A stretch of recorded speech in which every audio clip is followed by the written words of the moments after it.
Banyak orang mengira mobil mewah adalah tanda kekayaan, padahal secara data itu hanyalah liabilitas yang menggerus net worth kamu setiap detiknya.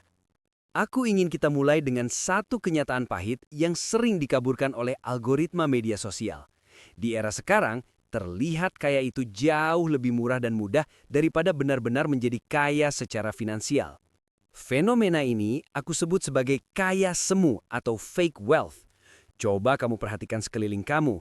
Kamu mungkin merasa tertinggal saat melihat teman sebaya memamerkan gaya hidup jet set, makan di resto bintang 5 setiap akhir pekan, atau ganti gadget seri terbaru tepat di hari peluncurannya. Namun, secara data, apa yang kamu lihat di layar ponsel itu seringkali berbanding terbalik dengan kondisi neraca keuangan atau balance sheet mereka yang sebenarnya. Di bagian ini, aku akan membuka mata kamu tentang jebakan maut yang sering menghantui Gen Z. Kita seringkali terlalu fokus pada spending power atau kemampuan belanja, tapi lupa pada wealth accumulation atau akumulasi kekayaan. Secara matematis, kekayaan bersih kamu atau net worth adalah total aset dikurangi total utang. Masalahnya, banyak dari kita yang menambah utang konsumtif hanya untuk membeli barang yang nilainya turun atau depresiasi. Sebagai gambaran, sebuah mobil baru rata-rata akan kehilangan nilainya sekitar 15-20% hanya di tahun pertama. Jika kamu membeli mobil seharga 300 juta demi pengakuan sosial, artinya kamu baru saja membuang 60 juta dari potensi net worth kamu dalam 12 bulan. Itu belum termasuk biaya perawatan dan bunga cicilan. Inilah mengapa invisible wealth atau kekayaan yang tidak terlihat jauh lebih krusial. Kekayaan sejati adalah uang yang tidak kamu belanjakan untuk barang-barang pamer. Ia tersimpan dalam instrumen investasi, dana darurat yang kokoh, dan aset produktif yang menghasilkan cash flow. Aku ingin kamu berhenti mengejar validasi dari orang yang bahkan tidak peduli dengan masa depan finansial kamu. Fokuslah pada angka di balik layar, bukan pada filter di kamera. Sebelum kita bedah lebih dalam bagaimana cara menghitung net worth yang sehat dan membedakannya dengan gaya hidup mewah yang rapuh, pastikan kamu sudah klik tombol subscribe di Cuan Culture. Di sini, kita belajar jadi pintar secara finansial tanpa basa-basi demi mencapai financial freedom yang sesungguhnya. Mari kita lanjut ke bedah data berikutnya. Sekarang, mari kita bedah datanya secara lebih serius. Di dunia keuangan, ada satu metrik yang jauh lebih jujur daripada postingan Instagram atau saldo di M-Banking yang numpang lewat, yaitu net worth atau kekayaan bersih. Rumusnya sebenarnya sangat fundamental. Total aset dikurangi total liabilitas atau utang. Mari kita masukkan angka ke dalam simulasi ini supaya kamu bisa melihat realitanya. Bayangkan ada seseorang, kita sebut saja subjek A. Dia punya gaji 15 juta per bulan. Secara penampilan, dia terlihat sukses. Tapi kalau kita bedah datanya, dia punya cicilan barang konsumtif mulai dari smartphone flagship, motor sport, sampai pay letter belanja lifestyle yang totalnya mencapai 10 juta per bulan. Artinya, sisa uangnya hanya 5 juta rupiah untuk bertahan hidup. Secara teknis, subjek A ini memiliki pondasi keuangan yang sangat rapuh. Kenapa? Karena sebagian besar aset yang dia pamerkan adalah aset yang mengalami depresiasi atau penurunan nilai secara drastis setiap tahunnya. Begitu dia kehilangan sumber penghasilan, beban utangnya akan langsung melahap sisa nafas finansialnya. Sekarang, coba bandingkan dengan subjek B. Seorang mahasiswa yang mungkin hanya punya tabungan 10 juta rupiah di instrumen low risk seperti reksa dana pasar uang atau SBN. Secara visual, subjek B mungkin terlihat biasa saja, bahkan tidak punya barang mewah untuk dipamerkan. Namun, secara data, subjek B jauh lebih sehat secara finansial. Dia memiliki net worth positif tanpa beban bunga yang mengintai. Uang 10 juta rupiah itu adalah aset produktif yang mengalami apresiasi atau kenaikan nilai sekecil apapun itu. Inilah visualisasi yang sering dilupakan orang. Liabilitas konsumtif itu seperti ember bocor. Semakin banyak kamu tuang air atau gaji ke dalamnya, airnya akan tetap habis karena lubangnya besar.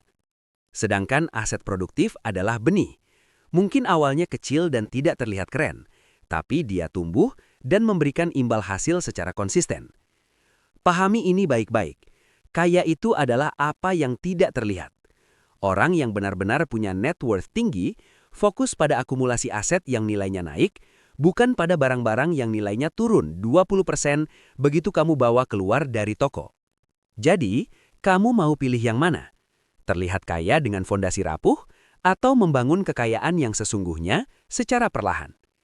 Jika kamu ingin belajar lebih dalam bagaimana cara menyusun strategi keuangan yang solid dan mencapai financial freedom tanpa terjebak gaya hidup mewah yang semu, pastikan kamu klik tombol subscribe di Cuan Culture sekarang juga. Kita akan lanjut ke bagian berikutnya untuk melihat bagaimana jebakan psikologis ini bekerja. Kita lanjut. Sekarang, setelah kita memahami bahaya dari jebakan kaya semu, aku ingin membagikan framework strategis yang aku gunakan untuk membangun kekayaan yang nyata. Ini bukan tentang seberapa besar gaji kamu, tapi tentang seberapa cerdas kamu mengelolanya. Kita sebut ini sebagai The Method. Langkah pertama yang wajib kamu lakukan adalah menghitung net worth atau kekayaan bersih secara disiplin setiap bulan.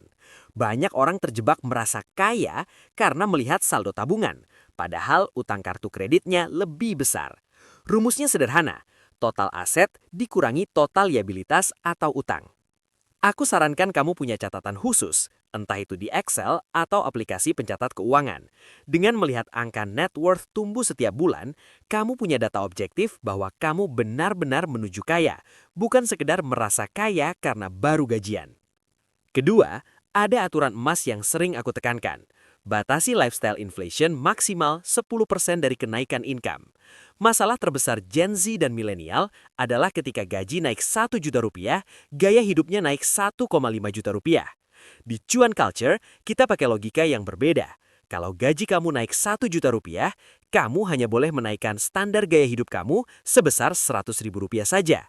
Sisa 900 ribu rupiahnya harus langsung masuk ke mesin uang kamu.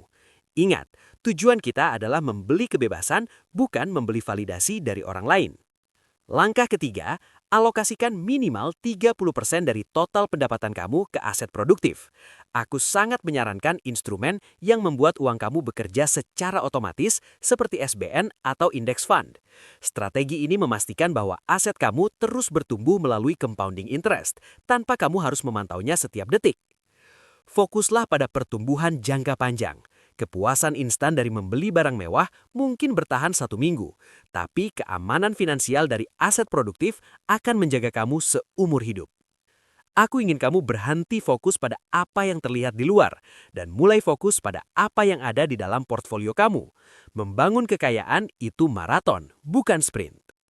Jika kamu merasa strategi ini memberikan perspektif baru dan kamu ingin terus belajar cara mencapai financial freedom yang solid tanpa terjebak tren sesaat, pastikan kamu klik tombol subscribe di Cuan Culture sekarang juga. Mari kita bangun fondasi keuangan yang kuat bersama-sama. Sekarang, setelah kita memahami bahaya dari jebakan kaya semu, aku ingin membagikan framework strategis yang aku gunakan untuk membangun kekayaan yang nyata. Ini bukan tentang seberapa besar gaji kamu, tapi tentang seberapa cerdas kamu mengelolanya. Kita sebut ini sebagai The Method. Langkah pertama yang wajib kamu lakukan adalah menghitung net worth atau kekayaan bersih secara disiplin setiap bulan. Banyak orang terjebak merasa kaya karena melihat saldo tabungan, padahal utang kartu kreditnya lebih besar. Rumusnya sederhana, total aset dikurangi total liabilitas atau utang. Aku sarankan kamu punya catatan khusus, entah itu di Excel atau aplikasi pencatat keuangan. Dengan melihat angka net worth tumbuh setiap bulan, kamu punya data objektif bahwa kamu benar-benar menuju kaya, bukan sekedar merasa kaya karena baru gajian. Kedua, ada aturan emas yang sering aku tekankan. Batasi lifestyle inflation maksimal 10% dari kenaikan income. Masalah terbesar Gen Z dan milenial adalah ketika gaji naik 1 juta rupiah, gaya hidupnya naik 1,5 juta rupiah. Di Cuan Culture, kita pakai logika yang berbeda. Kalau gaji kamu naik 1 juta rupiah, kamu hanya boleh menaikkan standar gaya hidup kamu sebesar 100 ribu rupiah saja. Sisa 900 ribu rupiahnya harus langsung masuk ke mesin uang kamu. Ingat, tujuan kita adalah membeli kebebasan, bukan membeli validasi dari orang lain.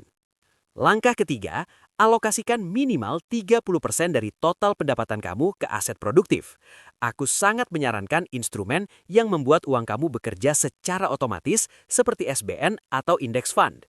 Strategi ini memastikan bahwa aset kamu terus bertumbuh melalui compounding interest tanpa kamu harus memantaunya setiap detik. Fokuslah pada pertumbuhan jangka panjang. Kepuasan instan dari membeli barang mewah mungkin bertahan 1 minggu, tapi keamanan finansial dari aset produktif akan menjaga kamu seumur hidup. Aku ingin kamu berhenti fokus pada apa yang terlihat di luar dan mulai fokus pada apa yang ada di dalam portfolio kamu.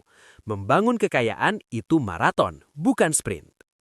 Jika kamu merasa strategi ini memberikan perspektif baru dan kamu ingin terus belajar cara mencapai financial freedom yang solid tanpa terjebak tren sesaat, pastikan kamu klik tombol subscribe di Cuan Culture sekarang juga.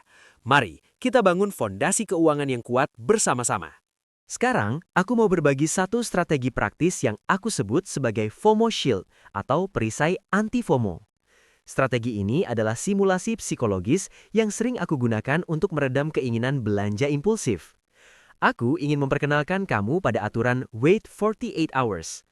Seringkali, saat kita melihat barang tersier yang sangat kita inginkan, entah itu karena tren di media sosial atau sekedar lapar mata, otak kita melepaskan dopamin yang membuat kita merasa harus memilikinya saat itu juga.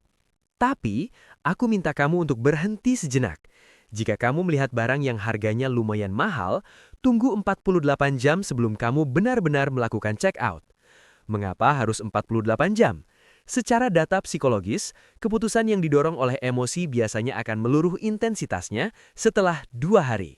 Dalam waktu 48 jam ini, logika kamu akan mulai mengambil alih kembali kendali dari emosi. Mari kita bedah secara matematis. Katakanlah kamu ingin membeli gadget atau sneakers seharga 5 juta rupiah yang sebenarnya tidak kamu butuhkan.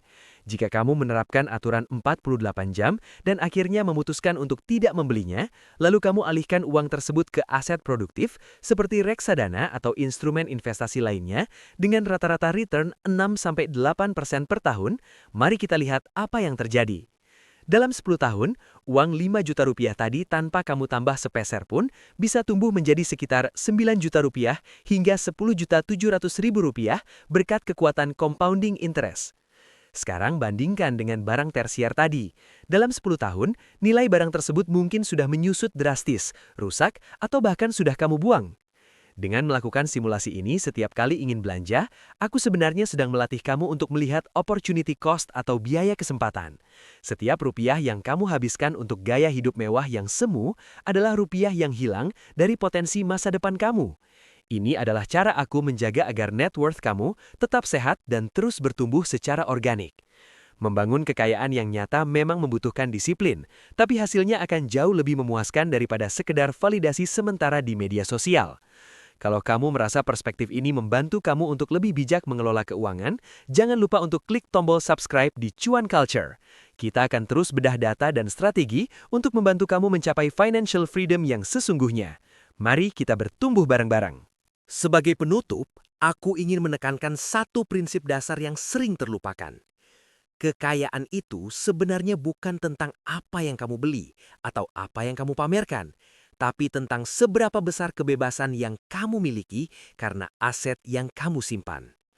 Uang 10 juta yang mengendap di instrumen investasi itu jauh lebih bertenaga daripada barang mewah senilai 10 juta yang nilainya langsung turun 20 hingga 30% begitu kamu keluar dari toko. Kita hidup di era di mana terlihat kaya bisa disimulasikan dengan cicilan dan utang konsumtif. Tapi menjadi kaya secara data, di mana angka net worth kamu positif dan terus bertumbuh, itu jauh lebih penting daripada validasi di mata orang lain. Aku ingin kamu mulai bergeser dari pola pikir konsumsi ke pola pikir akumulasi. Fokuslah pada stabilitas, bukan sekedar gaya hidup yang rapuh dan hanya bertahan sampai tanggal gajian berikutnya. Langkah konkretnya, aku berharap kamu mulai menghitung net worth kamu hari ini juga. Ambil catatan, data semua asetmu, kurangi dengan total utangmu. Angka itulah realitas finansial kamu saat ini.